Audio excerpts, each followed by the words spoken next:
Deep in an ancient, quiet forest, a sudden scream of pure frustration shatters the silence. A young student named Arjun has spent 3 grueling months pushing his body to the limit every single morning. He sweats, he strains, he gives it every ounce of energy he has, yet his martial arts skills remain stagnant. He can't see a single sign of improvement. Human intuition expects progress to follow a straight upward line. Actual skill acquisition, however, often stays flat for weeks or months, a period of dormancy known as the Valley of Disappointment. Arjun reaches his absolute limit. In a blind rage, he swings a heavy wooden staff at a massive, unyielding boulder. The wood splinters into 1,000 pieces, leaving the massive rock completely untouched and undamaged. The noise draws out his teacher, the guru, who steps calmly into the clearing.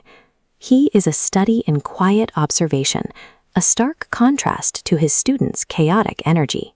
Instead of scolding the boy, the guru simply asks him what's wrong. He's looking to diagnose the root cause of the breakdown, recognizing that Arjun is attempting to solve a problem of long-term development with a single outburst of brute force. Unchanneled effort and anger, when devoid of a systematic strategy, are self-destructive.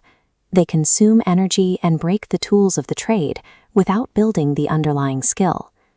The guru guides Arjun away from the training ground and down to a nearby waterfall, where a steady stream of water interacts with the stationary riverbed. He points out the physical disparity between the two materials. A water droplet is soft and highly malleable, while the stone is ancient and incredibly dense. Look at the center of that solid, dark rock.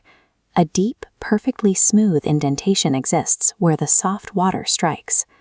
How can an element incapable of inflicting blunt force destroy the hardest material in the forest? High-volume events, like a sudden annual flash flood, might wash away topsoil, but they pass too quickly to dent the bedrock. The erosion occurs through micro-repetitions. The destructive power comes from the unrelenting, mathematically precise frequency of the strikes hitting the exact same coordinate. Nature achieves its most massive structural alterations through this unbroken, invisible accumulation of time. The mechanics of the waterfall function as a blueprint for human behavior. Discipline serves as the mechanical trigger, the baseline requirement to initiate the repetitive action. Consistency then acts as a compounding multiplier. Effort remains flat for a long period before the results finally curve sharply into an exponential growth spike. Arjun's previous approach relied on sharp, disconnected bursts of motivation.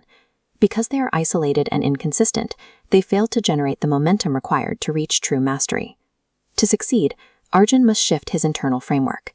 He needs to stop searching for daily visible changes and trust the unseen accumulation of these microactions.